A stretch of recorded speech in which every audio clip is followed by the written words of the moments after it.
Assalamualaikum warahmatullahi wabarakatuh. Perkenalkan, kami dari kelompok 3 ingin menyampaikan hasil diskusi.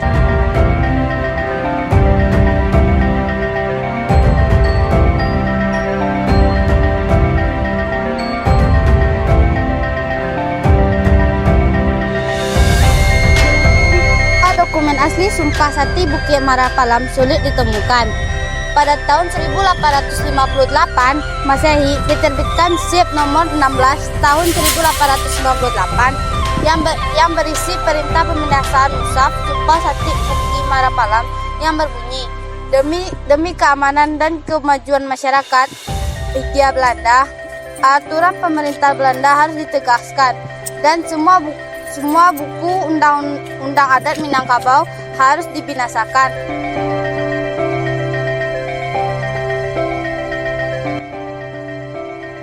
Sumpah Sakti Bukit Marapalam atau Bai'ah Marapalam ini diikrarkan pada Mei 1903 atau Sya'ban 804 Hijriah di Puncak Pato, Bukit Marapalam, Kabupaten Tanah Datar antara Lintau dengan Tanjuang, Sungayang.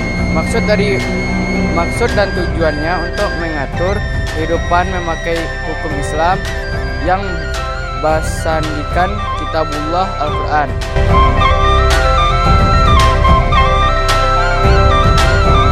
Barang siapa di antara kita atau anak cucu karib kerabat yang meragukan atau menolak hasil kesepakatan ini akan terkutuk, akan dimakan sumpah bisadawi ka ate indak bapucuk ka bawa indak baurek.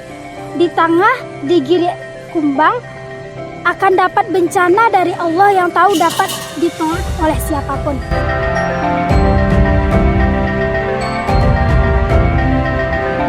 Menurut hasil diskusi kami, Sumpah Sakti Bukit Marapalam sudah tidak berlaku karena tujuan Sumpah Sakti Bukit Marapalam dulunya untuk mengakhiri pertentangan dan perbedaan pendapat.